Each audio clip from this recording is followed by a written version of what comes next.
జ్ఞాపకాల భారంతో బ్రతకడం. మనిషికి మరణం ఒక్కసారే వస్తుంది అంటారు, కాని కొందరికి ప్రతిరోజూ మరణమే.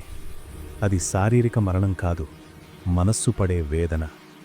గతమనే జైలులో ఖైదీలుగా మారిపోయిన వారు కోట్లాది మంది. అప్పుడు అలా జరగకుండా ఉండాల్సింది. వారు నన్ను ఎందుకు మోసం చేశారు? నేను ఎందుకు ఇంతలా ఓడిపోయాను?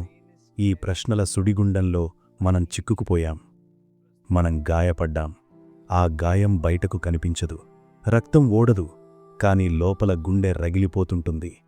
మనస్సును కత్తిరించుకోవాలి అనిపించేంత బాధ. కాని ఆ బాధను ఆయుధంగా మార్చుకుంటే? ఈ 8 నిమిషాలు మీ జీవితంలో గడిచిన సంవత్సరాల బాధను తుడిచివేయలేకపోవచ్చు, కాని ఆ బాధను ఎలా నయం చేసుకోవాలో, ఆ గతం నుండి సంకెళ్ళు తెంచుకుని ఎలా బయటపడాలో ఖచ్చితంగా నేర్పిస్తుంది.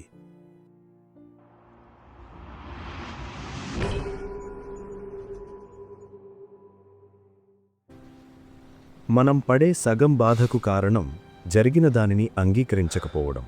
గతాన్ని మనం ఒక శత్రువులా చూస్తాం, కానీ గతమంటే ఏమిటి? కేవలం కొన్ని జ్ఞాపకాల సమాహారం. ఆ జ్ఞాపకాలు మనల్ని బాధపెట్టవు, వాటిని మనం పట్టుకుని వేలాడుతున్న తీరే మనల్ని బాధపెడుతుంది. ఒక నది ప్రవహిస్తోంది, అందులో ఒక రాయి ఉంది. ఆ రాయిని నది మార్చలేదు, కానీ ఆ రాయిని దాటుకుంటూ ముందుకు వెళ్ళిపోతుంది. మీరు కూడా ఆ నదిలా మారాలి. అవును, నాకు అన్యాయం జరిగింది.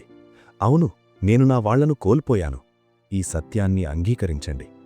అంగీకారం అనేది ఓటమి కాదు, అది మీ యుద్ధంలో మొదటి విజయం. మీరు దేనినైతే అంగీకరిస్తారో దానిపై మీకు పట్టు దొరుకుతుంది. గతాన్ని మార్చలేము, కాని దానిపై మన ప్రతిచర్యను మార్చవచ్చు.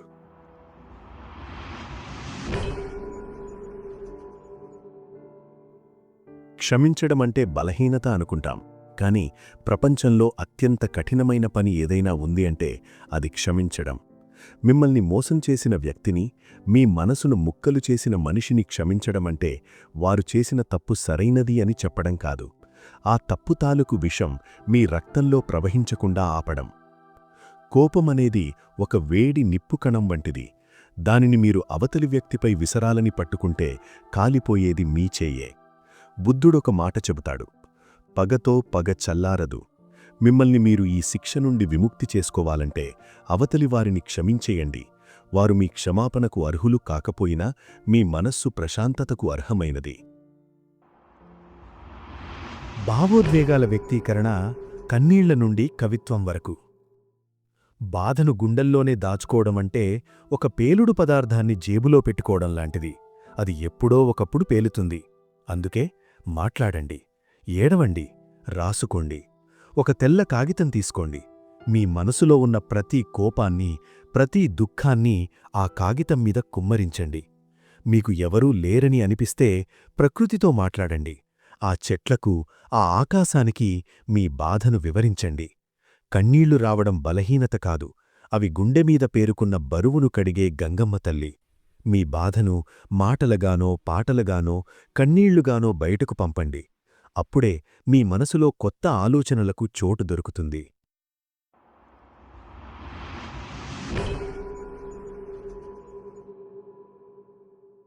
గతం ఒక శ్మశానం, భవిష్యత్తు ఒక అద్దం.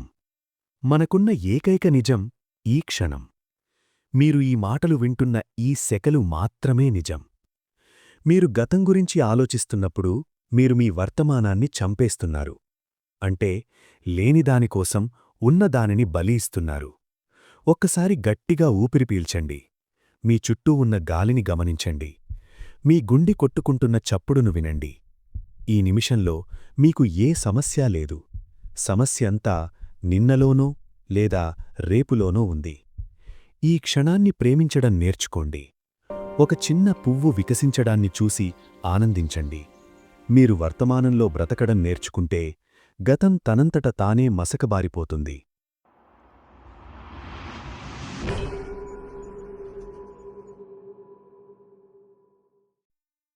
ప్రపంచం మిమ్మల్ని తక్కువ చేసి చూడవచ్చు, కానీ మీ కళ్ళకి మీరెలా కనిపిస్తున్నారు? అదే ముఖ్యం. ఎవరైనా వెళ్ళిపోయారని బాధపడుతున్నారా? అంటే మీరు మీ సంతోషానికి రిమోట్ కంట్రోల్ వారి చేతిలో పెట్టారు అని అర్థం. ఆ రిమోట్ తిరిగి తీసుకోండి. మిమ్మల్ని మీరు ఒక చిన్న బిడ్డలా చూసుకోండి. ఆ బిడ్డకు దెబ్బ తగిలితే మీరేం చేస్తారు? తిడతారా? లేదు, ఓదారుస్తారు. మరి మీ మనసుకు దెబ్బ తగిలితే మిమ్మల్ని మీరు ఎందుకు నిందించుకుంటున్నారు? మీరు ఒక అద్భుతం.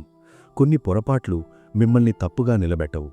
మీ విలువను మరొకరు నిర్ణయించే అవకాశం ఇవ్వకండి. అద్దంలో చూసుకుని మీతో మీరు చెప్పుకోండి, నేను నాకున్నాను, నేను నన్ను ప్రేమిస్తున్నాను.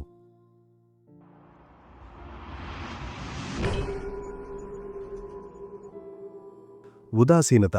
జీవితంలో ప్రతిదీ శాశ్వతం కాదు. వచ్చేవారు వస్తారు, వెళ్లేవారు వెళ్తారు. చాణక్యుడు చెప్పినట్లు అతిగా దేనికీ అతుక్కుపోవద్దు.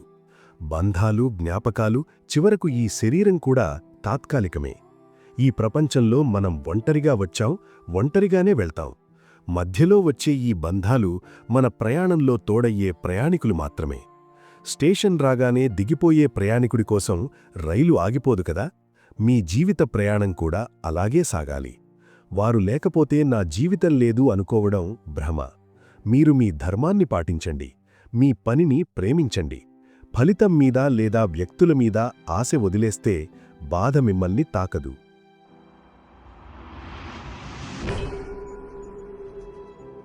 జపాన్లో ఒక అద్భుతమైన కళ ఉంది. దాని పేరు కిన్సుగి. ఏదైనా మట్టిపాత్ర పగిలిపోతే వారు దాన్ని పారేయరు. ఆ పగుళ్లను బంగారం లేదా వెండితో అతికిస్తారు. అలా అతికించిన తర్వాత ఆ పాత్ర పాతదానికంటే మరింత అందంగా, మరింత విలువైనదిగా మారుతుంది. మన జీవితం కూడా అంతే. మన మనసు ముక్కలైనప్పుడు ఆ బాధ మనల్ని పనికిరాని వారిగా మార్చదు. ఆ పగుళ్ల నుండే మనలోని అసలైన బలం బయటకు వస్తుంది. మీ గతం మీకిచ్చిన గాయాలను చూసి సిగ్గుపడకండి. ఆ గాయాలే మీరు ఎంతటి కష్టాన్ని తట్టుకొని నిలబడ్డారో చెప్పే సాక్ష్యాలు. ఒక సామాన్య మనిషికి, ఒక గొప్ప విజేతకు మధ్య ఉన్న తేడా ఏమిటో తెలుసా? సామాన్యుడు తన గాయాలను చూసి ఏడుస్తూ కూర్చుంటాడు. కాని విజేత ఆ గాయాలనే తన గెలుపు గుర్తులుగా భావిస్తాడు. ఈ ప్రపంచం మిమ్మల్ని విరిచేయాలని చూడవచ్చు, కాని గుర్తుంచుకోండి, విరిగిన చోటే మీరు అత్యంత బలంగా తయారవుతాడు. పగిలిన గుండె ద్వారానే వెలుగు లోపలికి ప్రవేశిస్తుంది. మీ బాధను ఒక ఆభరణంలా ధరించండి. అది మిమ్మల్ని ఇతరుల కంటే ప్రత్యేకం చేస్తుంది.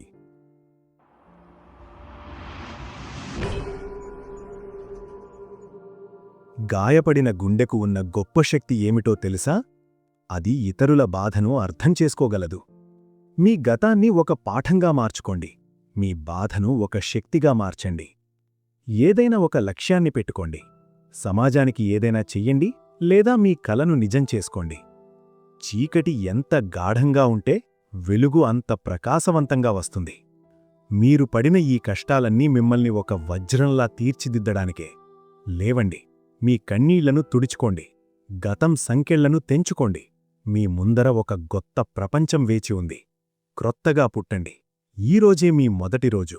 ఈ క్షణమే మీ విజయానికి ఆరంభం.